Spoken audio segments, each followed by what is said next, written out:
Today I want to take a minute to talk about the proper installation of a Cabela's scope on your shotgun rifle or your muzzleloader. There's a lot of different applications and different size and varieties of scopes and mounting hardware for that matter, depending on the specific model of your firearm. All these basic principles are going to apply no matter what brands you're working with, but there's two simple things to keep in mind when you're shopping for the right hardware: the size of the main tube on your scope and the size of your objective. Your main tube is either going to be 30 millimeters like this Zeiss here on the 308, or a 1-inch tube like this on the Cabela's 3-9x40. For hunting practices, these are a standard size. So when you look for a ring, you're going to need to find the rings that are appropriate to the size of the scope that you've purchased and a correct mounting system, a base that's going to mate up to those rings that you're looking for. And when it comes to options for mounting your optics on a firearm, there's a standard 4 options that you have. One being something like this on the Remington with a Weaver base. This is a Picatinny rail system. A second option being something like on this Hastings slug barrel. This is a cantilevered barrel. The scope mount itself, the rail is milled out of the same piece of steel as the barrel. This is your most solid option and very popular amongst a lot of aftermarket slug barrels. A third option on some bird barrels, and without having to get into an aftermarket slug barrel, is a saddle mount that'll slide right over the top of your action. And the fourth option, which is what I'm working with here on the Thompson Center, is a one-piece base that has the bottom portion of the ring milled from the same piece of aluminum as the rail itself. So in my opinion, this is the second best option next to a cantilevered barrel, but a lot of rifles don't come with a cantilevered barrel. With this having only one piece to the base, there's a lot less moving parts, and it's held in by just 2 screws on the top of your action. With that being said, every shotgun, rifle, or muzzleloader is usually going to come pre-drilled and tapped to accept a base for mounting an optic. You need to be able to find the particular base for whatever make and model firearm that you have in hand mounting a scope to.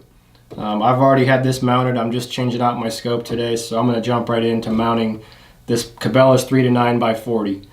With the rail installed, you want to go ahead and put one of your ring bases in if that's the style you have. Again, with this one, I don't need to be doing that. So with the base already attached on this Thompson Center, I'm going to go ahead and throw a small line level. If you don't have a line level, throw a torpedo level on there. And you want to make sure that that bubble is dead center. And what this is going to do is verify the fact that your pre-drilled holes are actually square to the action. And therefore, your mount's going to sit square on top of the gun with your windage and elevation crosshairs parallel over the center of the bore and perpendicular to the action. So this looks actually pretty good.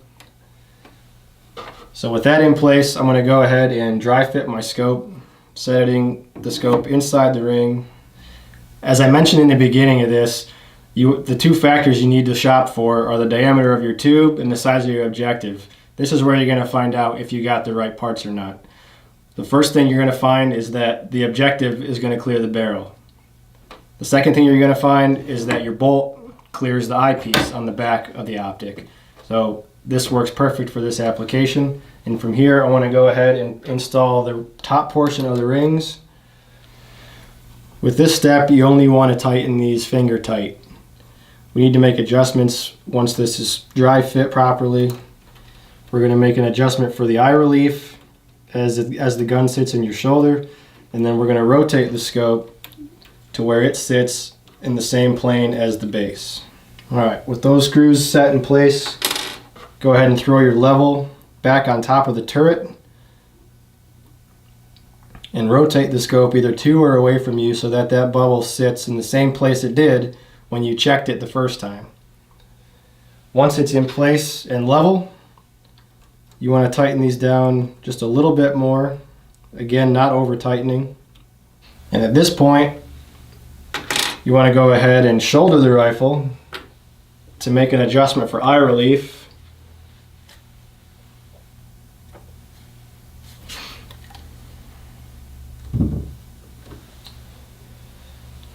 Check the squareness one more time.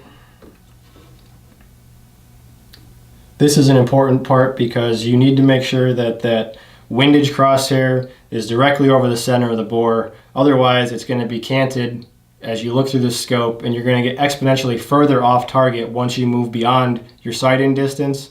or if you shoot inside your sighting distance. So with everything squared up and the eye relief set, go ahead and snug everything down, working in an X pattern similar to the way you would tightening lug nuts on a vehicle. This will ensure equal displacement of pressure across the tube of the scope, and you want to just watch the reveal in the cracks, and you want them all to look the same. Don't over tighten them. If you need to make up room on one side, just loosen it from the other in order to draw it down where you need it. From here, you're ready for a proper bore sight and to get to the range and sight in on paper. I hope these tips help you in the installation of your next optic.